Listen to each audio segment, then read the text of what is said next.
Right. My background, I've started out my academic life as an engineer. And I thought, I'm German, but where I come from, but I live in England, have lived in England for a long time. But as a German studying engineering, I thought I was going to end up building cars. That's what they normally do. But then after I was finished with my degree, I somehow started to study philosophy, and then went into a PhD that looked at ethical issues. Originally, the question of responsibility of engineers in technology assessment. And I then did a PhD in what I then called responsible information systems, which is very closely related to this stuff. So my PhD is a few years in the past, but I was delighted when this concept of responsible research and innovation came up because I could relate very nicely to it. Okay, so I think we are a very diverse group here with relatively few neuroscientists and relatively loads of everything else. Which makes it possibly an interesting conversation to have here. And what I will talk about is this, the concept of responsible research and innovation, because this is what I do in the HBP, but also in a number of other projects. And while you're taking a picture of me, can you make sure that you have one with all the logos on there so I can tweet it later on? And just to talk you through the logos, so I'm from the Montfort University, which is, and I'll show you another slide about this in a minute. But what the majority of those slides come from is the Orbit project. Orbit is a UK project. It's funded by the EPSRC, that's this thing here, the Engineering and Physical Science Research Council, and stands for the Observatory for Responsible Research and Innovation in ICT. And the idea behind Orbit is to provide a mechanism and a vehicle to implement responsible innovation. So first we need to think about what it is, but then we also need to think about what we can do with it. So I've taken a lot of my presentation today from slides coming from there. And Orbit is co-funded and co-run with the University of Oxford, which is why they have a slide on there. So, De Montfort University and the Center for Computing and Social Responsibility. So we've seen that there are 1, 2, 3, 4, 5 numerous of us here today. De Montfort University is located in Leicester, and because unless you're a football fan and have followed the well, that's what you think, but there are people out there in the world who are not. You may never have heard of Leicester before, but it's in the middle of England there. And of course, there are two things that we're famous for. One is we won the championship, 3 years ago? Or the premiership would be the right term. And secondly, we found King Richard III at roughly the same time. That may not have been great news for you, but it certainly was for us, because he was lost for 500 years, and then we found him in a car park, and we're very proud of that. But we have two universities, as many UK cities do, and De Montfort University is what they call the new university, or the post-92 university, a former polytechnic. And in that university, we have a research group, which is the group I now lead, which is called the Center for Computing and Social Responsibility. And we claim to be the biggest group in the UK, and that may be true, possibly the biggest or one of the biggest in Europe, that looks specifically at ethical and social aspects of IT. And because we started 20 odd years ago, we thought we had a bit of a head start. It was a very esoteric subject for a long time. Until maybe about 5 years ago, if you told somebody in the pub, I do ethics of computing, they would say, what? These days, they don't say that anymore. These days, if you say I do ethics of computing, everyone say, yeah, all right, there are lots of ethical issues, we know that. So that's changed dramatically recently. So we run, so we are reasonably established, I say 15 members of staff, it's probably more at this point. We run the Ethicom conference series. The last one has just taken place about 2 months ago in Poland. The next one is going to be in a year and a half in Spain. We run two journals. One is the Orbit Journal, which I'll talk about, and one is the JISIS, Journal of Information, Communication, and Ethics in Society. And we've done, or we are doing a bunch of projects, mostly EU funded. Right. So before I tell you anything about definitions, let's play a little bit of a warm-up game. This is about responsible research and innovation. What's research? Lisa.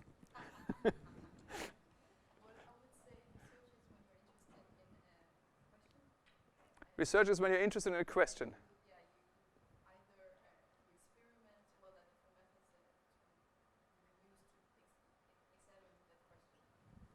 Experiment, method, question. What else constitutes research? Curiosity? Knowledge. So, yeah. So we're interested in something, we're trying to contribute to knowledge. We do this in a sort of a process that includes methods, experiments, data, interpretation. But at the end, I think knowledge is sort of, research is about creating knowledge, knowing something afterwards we didn't know before. What's innovation? Applying the knowledge?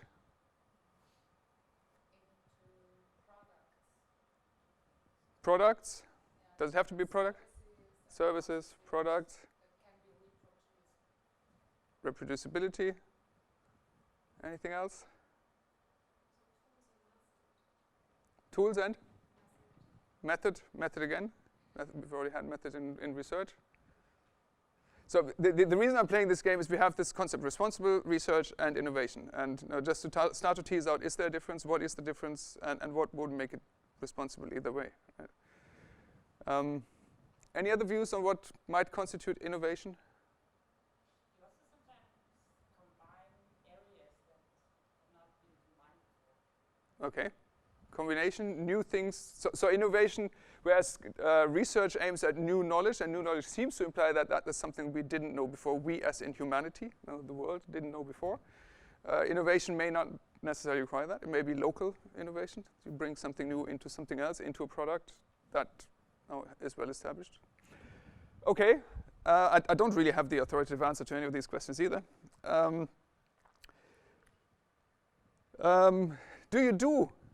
Who here does research? Some do. People with research fellow in the name think they do research. Is anybody who does innovation? One innovator, one possible innovator? No? You don't really know. Now comes the difficult question. I'll skip this one. This one here I really like. I played this with a set of undergrads a couple of weeks ago. What's the most important innovation that you are aware of? Life? Flying. Airplanes. Okay. Language is pretty basic, but I'm not convinced it would fit our definition of an innovation. Because I don't think anybody innovated language, not consciously. And nobody said that, but I think there has to be an intentionality behind innovation, otherwise it probably doesn't count. Yeah. The wheel! There we go, I like the wheel. I like the wheel better than the plane, because no wheel, no plane, yes? Mobile phone, yes, these are the millennials, yeah.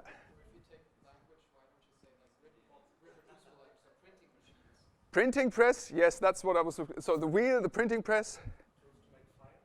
Fire, yes. So we get to the basic stuff, right? These are the things that without them we just wouldn't be here. Things wouldn't work. And agriculture.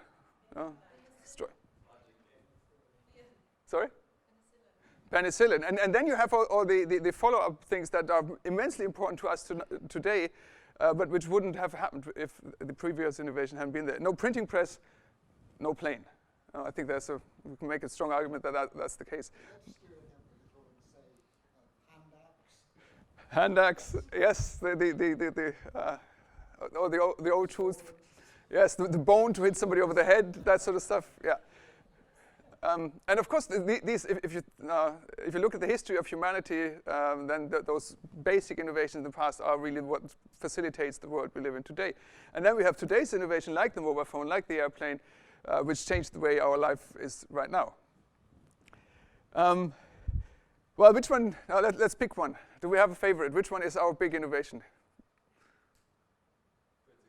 Printing press. I think I actually have a picture of that coming up later on. So,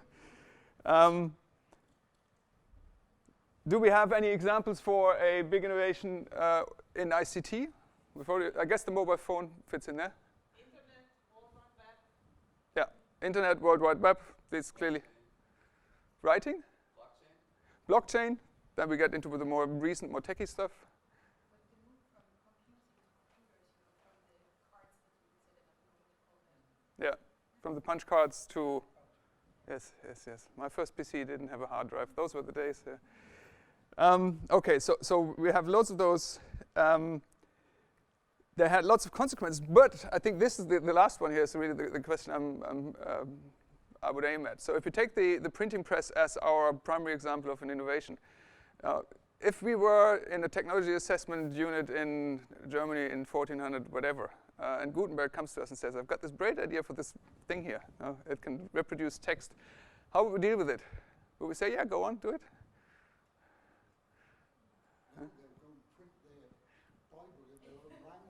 Exactly. It destroyed the social order. It was utterly disruptive. And at the time, society probably would have said, "No way, Jose. This is not acceptable." And I think the reason why I'm playing this game is that I think it sort of sets the frame for the question of how do we collectively as a society deal with questions of research and innovation? Is there a way that we can assess those, can think about them, can reflect about them in a way that will affect the outcome? And is that even desirable? There will be people who say, "No, stop it. Just leave it to the market. The best things will come up." These days, most people wouldn't accept it. So here's my printing press. As the reason why I think the printing press is used very often as sort of a pivotal example of disruptive innovation is that it has changed the world absolutely dramatically. There's very little way of doubting that. But it has also had a lot of consequences which were utterly unforeseen. So Gutenberg had no idea that those, he didn't know we would be able to, firstly buy books for 50p on the stall, but that this would also lead into the internet information availability to a degree, which was completely unforeseeable. So when a new technology arises, there are lots of questions you can ask, and you probably should ask if you're involved in that. So who benefits? The people who benefits are often not the same people who bear the risks. What if our predictions about what the technology will do are wrong, which they often are? What are the alternatives? Could we do it differently? Do we really want this? The social outcomes that we envisage with the technology, are those the ones that we want? And who's we in the first place? Do we agree on what we might be? Who decides these questions? What are the processes of overseeing this? Who is in control? Who can say no or yes? And who is going to be held responsible? There are lots of, so few people would hold Gutenberg responsible for internet porn, let's say. But so for example, with regards to nuclear power, there's the long discussion around where does the chain of responsibility for the death in Hiroshima start? Is it Otto Hahn? Well, no, he felt bad about it. And you may have stronger views about this than I do. But Oppenheimer probably yes, right? He probably couldn't say, I've got nothing to do with that. So at what point do we hold people responsible, and how does that translate into practice, into sanctions? And those are sort of the big questions behind responsible research and innovation. And there have been efforts for a long time trying to formalize in some way an oversight over technology, technology in particular, but research and innovation more broadly, with a view to ensuring that they produce something that is what society wants. And I'm not going to go into the history of things like science technology studies or technology assessment and so on. So there is a long history, but the concept of responsible research and innovation has been very prominent in the EU for the last 8 years, 8, 9, 10 years, somewhere there. And a key point in this discussion has been the Rome Declaration. So this was in, I believe, 2014. Does anybody remember? When it was part of I think the Italian presidency, where they convened a big conference about responsible research and innovation, and they had a lot of the national ministers there, and they wrote this Rome Declaration where they defined what they meant by responsible research and innovation. And here it is. Now, it's a process of aligning research and innovation to the values, needs, and expectations of society. Decisions in research and innovation must consider the principles on which the European Union is founded, i.e. the respect of human dignity, freedom, democracy, equality, the rule of law, respect of human rights, including the rights of persons belonging to minorities. So I think this, if you think about it, it's a fairly strong statement. They say, and the EU is the biggest funder of research and innovation in Europe, and one of the biggest worldwide. And they make a very strong statement here that responsible research innovation, which is something they promote, they're not just describing it, they're saying that we should adopt this. Now, it's an attempt to align research and innovation process with the expectations of society, which seem to suggest that that alignment may not have been there previously. And then there's been a bunch of developments following this. So I'm now going to throw a few other definitions at you. Most of those come from the Rri Tools Project. Rri Tools Project was the biggest project that the European Union has funded. It was worth about 7 million euros and ended about a year and a half ago. And the idea of Rri Tools was to develop sort of a repository where all the activities in responsible research innovation would come together. The website is still there, so if you're interested, look at rritools.eu. And they have produced a very impressive array of outputs and anything that you can use and do with regards to Rri. So if you're interested, if you're looking, for example, for a presentation that you want to give to people in industry around what Rri is, now it's there on their website. They have all this stuff. They have a great collection of stuff. And this is one of the definitions they offer. So they offer the Rri is a way to do research that takes a long-term perspective on the type of world in which we want to live. So I think you'll see that the correspondence with the Rome Declaration earlier. And of course, if you're a critical scholar, you will also be able to pick this apart very quickly, or look at the problems this raises. So do we, even as if we just confine we to the citizens of the European Union, do we agree on what the world is we want to live in? Do we? I don't know. No. Maybe to some degree. Maybe there are some things we all agree on. Maybe I would guess there are lots of things we don't agree on. So I think it's a very strong aspirational statement, namely that there should be a we should come together, we should be able to agree as Europeans on what the world is we want to live in, and that we should then use research and innovation to achieve that. If you look at any day's newspaper, you will find that the Europeans don't agree on much. The Brits don't agree that they want to be in there at all anymore, and everybody else disagrees on pretty much everything else as well. But, so I like this. So, don't get me wrong, I actually very much like this definition because of its aspiration. Namely, the idea that we as human beings, as members of a community, of a society, can come together, can agree on what it is we want to achieve, and we can use tools such as Rri, by implication, research and innovation to achieve that. So I think that's sort of the big aspiration, but then it breaks down into practice. So Rri will strengthen the research and innovation projects, making them more open, transparent, diverse, inclusive, and adaptive to change. So this is an attempt, I think, to persuade the researchers to take this seriously. What's in it for you? Well, if you do this, it actually makes it better. It allows you to see more angles. It allows you to strengthen your research, to improve it. So it enables you to define, or it's a broader way of defining researchers and their role in society, helping science and society to consider long-term issues. And the final one, engaging actors in research according to the Rri values can yield results that are better suited to societal needs. So it all comes back to this idea that we bring society and research closer together, and then society will benefit because the outcomes will be more in line with what society expects. But research will benefit because it's going to be better research, because it's going to be more broadly based on understanding of various stakeholders, and it's also more likely to be accepted by society because society's had a say in what it is. So that's, I think, the narrative around Rri. This is how Rri is portrayed on the European and other levels. And this is also comes from the Rri tools. First one is really what I've just talked about, this involving society in very upstream, so very early on in the process, to make sure that societal voices are heard. But it's not just upstream, it's also midstream, it's also downstream. But then the second bullet point points to the fact that there are various other activities that are already well established that fall under this umbrella, that go in the same direction. And these are the 6 keys of the European Union, which I'll come back to. And technically, it is part of Horizon 2020. So RRI is strongly anchored in Horizon 2020. There's a whole research funding stream, which is the Science with and for Society stream. But it's also supposed to cover everything else, and that's why we're here.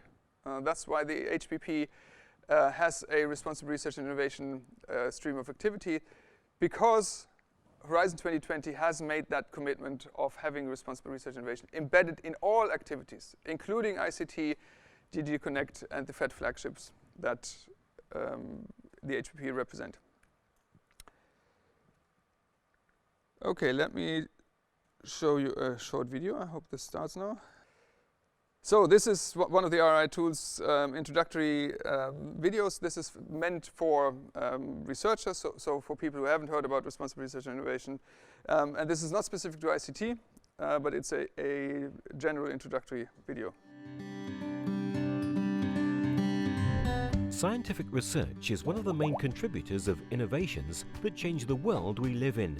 Still, there is room to revise the social contract between science and society in order to shape a future more tuned to the needs and expectations of the citizens. You, as a researcher, and the institution you work in, are key players to reach this goal. Responsible research and innovation provides a framework for a renewed contract between science and society. RRI is about building stronger connections with society to answer its needs more easily. It means, for example, making your research more open, transparent, and accessible to others. It means thinking in a more inclusive and diverse way, a willingness to embrace perspectives from other fields and take on board a wide range of ideas. It means always considering the gender dimension in research and innovation, promoting gender balance in teams and in decision-making bodies, and improving the quality and social relevance of the results. It means trying to anticipate the impacts of innovation on society and adapt accordingly by increasing flexibility and reflective thinking. At the end of the day, RRI may lead to a more problem-oriented research, the opening of new research avenues, and the possibility of improving the results of your own scientific work. Okay, I'll spare you the advertisement for the Rri Toolkit. Okay, so how do we do this? How could RRI be put in practice? And there are different flavors of how to do this. This is one that comes from the Engineering and Physical Science Research Council. It's based on work that was done by Richard Owen, Jack Stilgo, and colleagues for the EPSRC.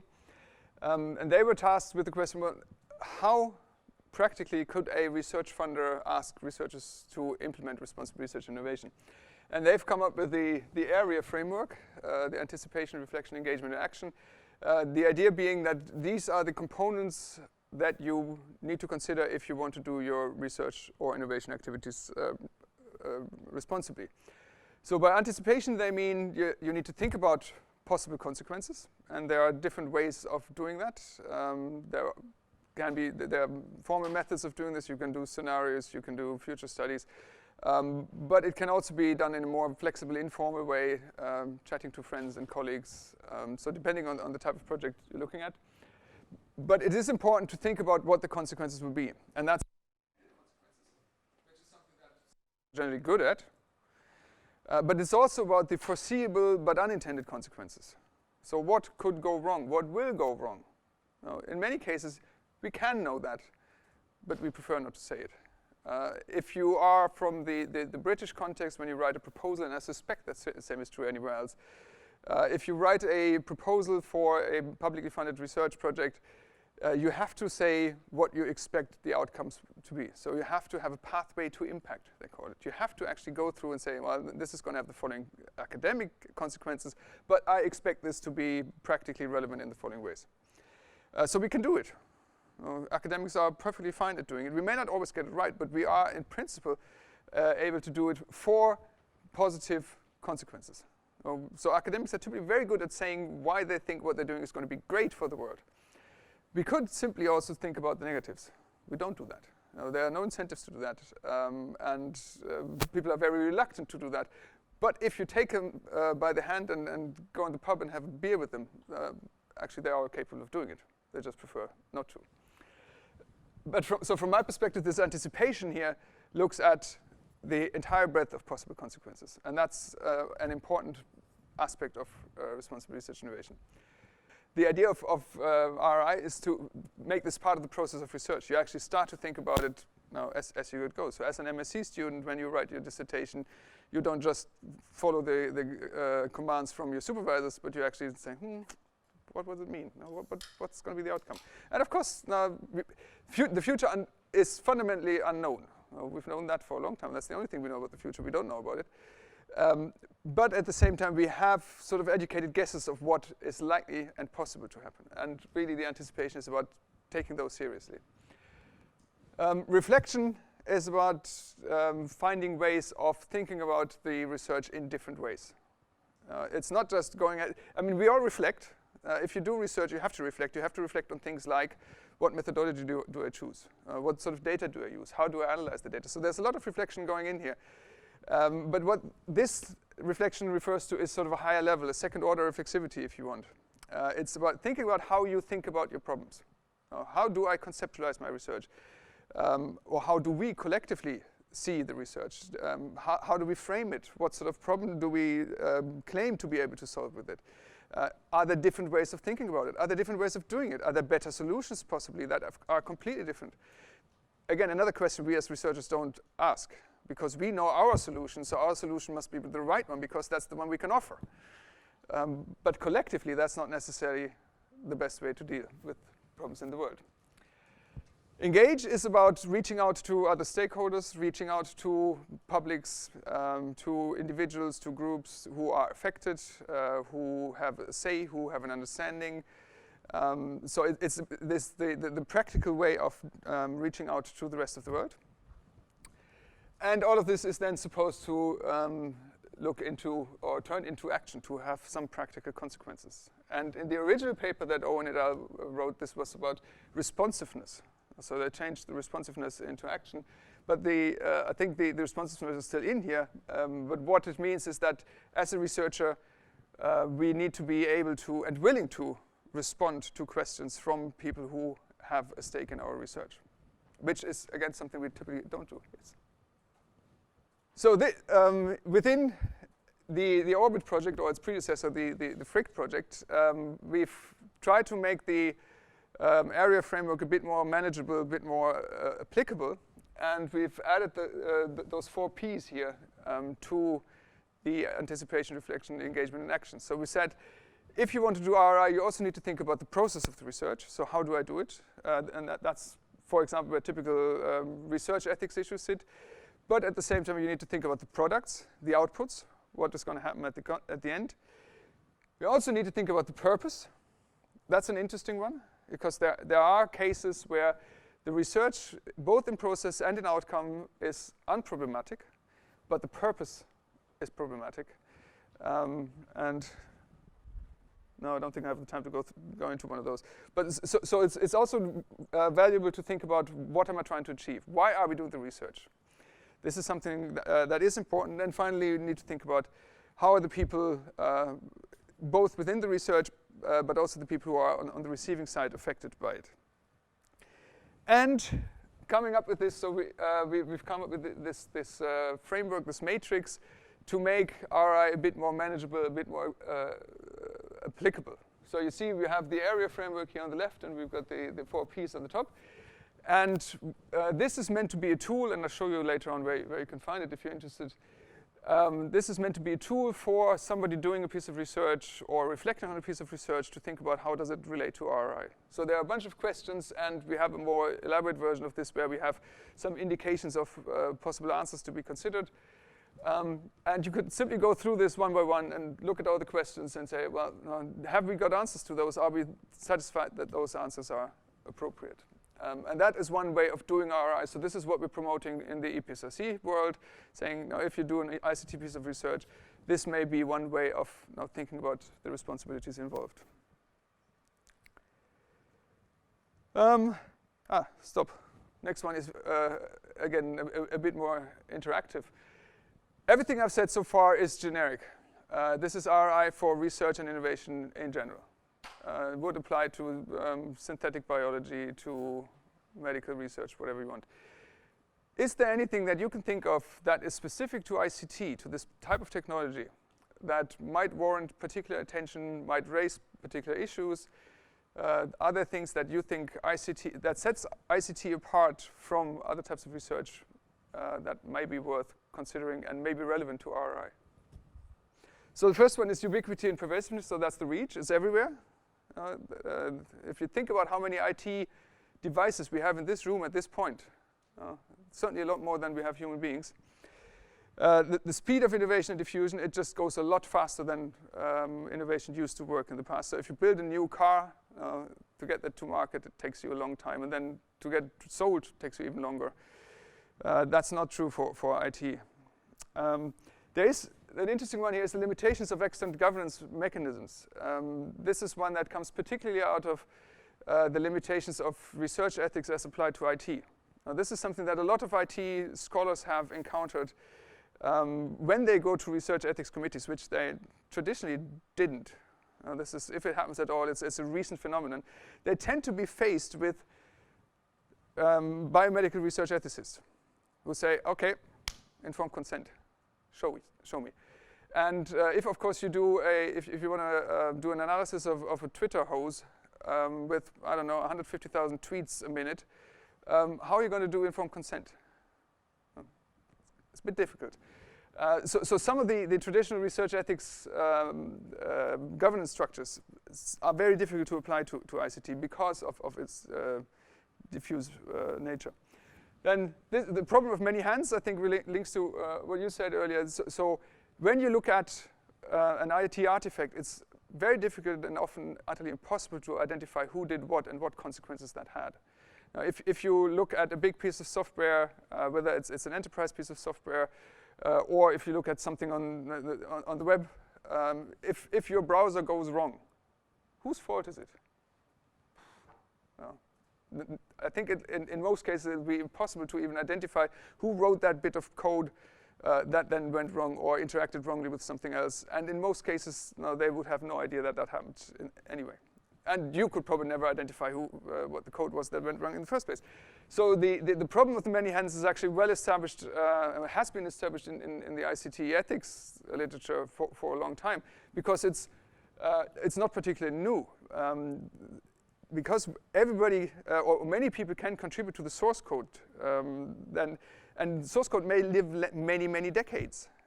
A lot of the technologies that you use today, so your bank, for example, now it looks all shiny and web applied these days, but it probably still has a big mainframe sitting in the basement, and there's probably still code running on that was written in the 1960s. And the person who wrote that has long been gone. And it's impossible to identify why things are working the way they do. Can I just complicate the issue of the problem of many hands? Certainly. In the security context, what it's come to mean is the simplification of technology that could be misused, and therefore that many more people in many more institutions could actually do it. So the problem of many hands has got a different meaning. So one of those things that have more than one meaning. It's terrible. Yeah, but that's, of course, it's another issue. Logical malleability. No, so it's always impossible to accurately predict how a particular piece of technology will be used. So if you develop a new hammer, now you develop it for hammering nails, but of course you can hit somebody over the head and kill them. So that's sort of a logical malleability. But for IT, that's even worse, because the IT artifacts you build are built in a way that you don't know what they're supposed to do. So if you build a computer, you build it with a view that somebody is going to put some software on it, and you have no idea what that software is going to be. And I think for the HBP, that's a very pertinent question. So we are building platforms that will be used by people for purposes that we at this moment don't know. And how are we going to deal with the ethical consequences of something that we don't even know what it's going to be? So, and generally this leads to a lot of risks and uncertainties which are pretty far-reaching. Do we have time for another video? Oh, come on, I like it. So, So this is from the FRIC The project. Framework for Responsible Research and Innovation in ICT project, FRICT. Imagine interacting with your very own robot. You're preparing breakfast in the kitchen one morning, and in comes the robot. "Good morning," it says with a smile. "Morning," you say grumpily. It looks at your face, tunes into the tone of your voice, notices smoke rising above the stove, and hears you slam a pot into the sink. Quickly, the robot works out that you are not having a good morning at all. Because this robot is an emotionally aware robot, it can change its behavior according to what it notices about you. It can guess your mood from your posture, your tone of voice, the color of your face, your heart rate or breathing pattern. The information helps it interact with you in a more natural way. So if you're having a bad morning, it can avoid upsetting you further and can even try to make you feel better. This kind of robot is an example of an effective device. Effective devices are designed to perceive, interpret, or express emotions like we humans do. But while there are benefits to this kind of technology, there are serious considerations too. Like, where does the robot store your emotional profile? And who has access to it? Insurance companies? Drug companies? Future employers? And what if the robot becomes so good at expressing and responding to human emotions that it confuses people? What if people begin to treat the robot like it's a fellow person? And how would we feel if these systems misinterpreted our behaviors? Would we feel deceived? How would this affect our sense of control over the technologies that play a part in our daily lives?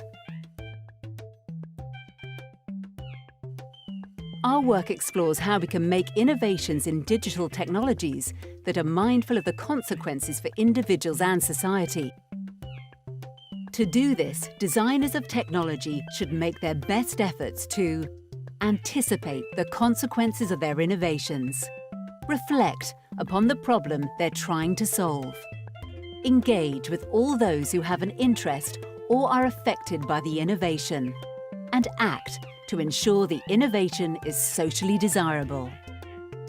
By studying the positive and negative impacts of computing devices and factoring them into the design process for future innovations, research communities become more accountable both to those that fund their work and to the public in general. So this was an attempt to find a quick way of representing responsible research and innovation as an introduction. And when we showed this video for the first time, that was the same week that the Pepper robot was launched on the market. And you may have seen Pepper. Oh. Pepper was marketed. It's one of the Aldebaran family of robots. Who's he?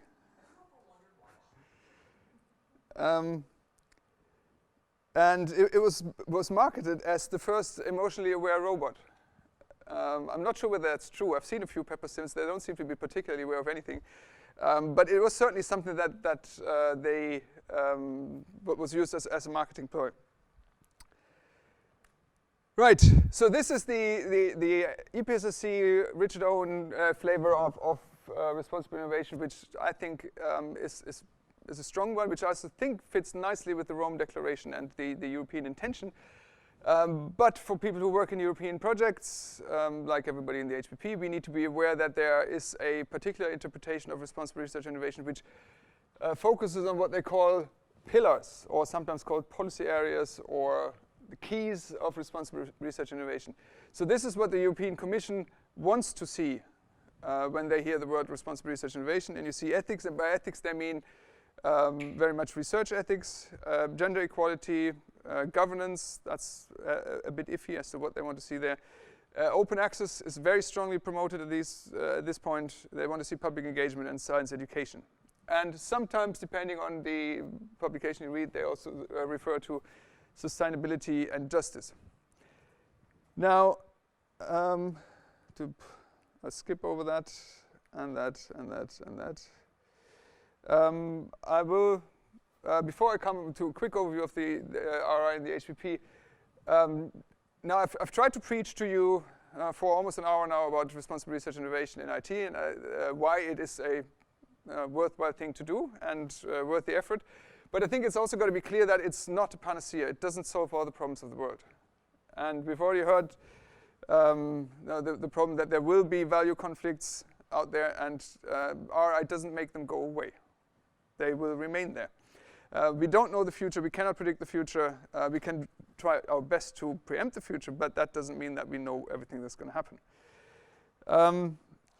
So I think it's important to be very clear that responsible research innovation is an important ingredient of doing research, and that there are good reasons for doing it. But it doesn't take away the individual responsibility of the researcher, of the institution, of the funder. These remain there, and it's a way of better thinking about the project. So what can it do if it's not a panacea? Well, I think from my perspective, the value of responsible research innovation is that it helps us have a more intelligent conversation about what we're doing than if we didn't have it.